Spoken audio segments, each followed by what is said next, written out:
It was trial day 3 in the dragging death of Michigan State Police Trooper Chad Wolf. The testimony turned highly technical, but we saw a clearer picture of just what happened that tragic August morning nearly 2 years ago. Rod Maloney has been listening to the testimony. He joins us now with the very latest. Rod? Yeah, you know, Sandra, this was awful. It was terrible. It was tragic by all accounts. But today we learned more about what exactly happened to Trooper Wolf, how it was that he wound up being dragged down the highway. But there is one thing that's come into play here because of the hour of the morning. It was early in the morning at like 6 or 6:30. There is one issue that has come to the fore, and that's lights on all of the vehicles. The jury saw more accident pictures, a bent trailer pulled behind Charles Warren's Volkswagen, along with a scraped rim caused by pulling Officer Wolf up I-75 northbound.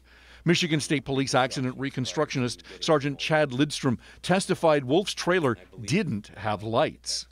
Inside the trunk, I found a pigtail for a trailer harness. This pigtail would be used to actually connect to a trailer, so the trailer itself would have lighting. That was inside the trunk? That was inside the trunk, correct. Was it connected to anything outside? No, sir.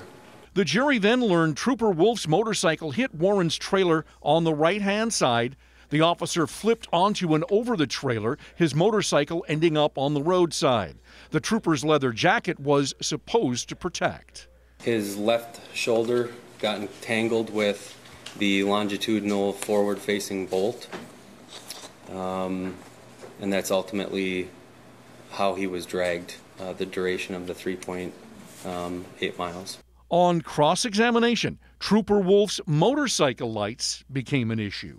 You cannot say to a reasonable degree of scientific certainty that the motorcycle's headlights were on and illuminating the roadway or objects ahead at the time of the accident. True?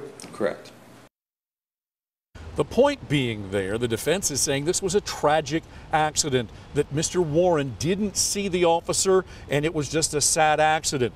But there are also issues having to do with reckless driving and the whole notion of leaving the scene of an accident. Those are the charges against Charles Warren, and the prosecution is continuing to press its case, saying that he still should be prosecuted to the full extent of the law. Back to you.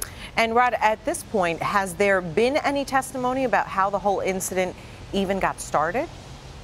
Well, yes, and this is what the jury's going to end up having to decide. There was that collision between the police officer, Officer Wolf, and his motorcycle hitting the trailer, then the officer going over the front of the trailer and then being dragged up I-75. The question is, did Charles Warren pull into the officer, or did the officer go into the side of that trailer? And were his lights on? So was it accident, or was it something more sinister than that? That's the jury's decision. They're probably not going to get the case until sometime next week.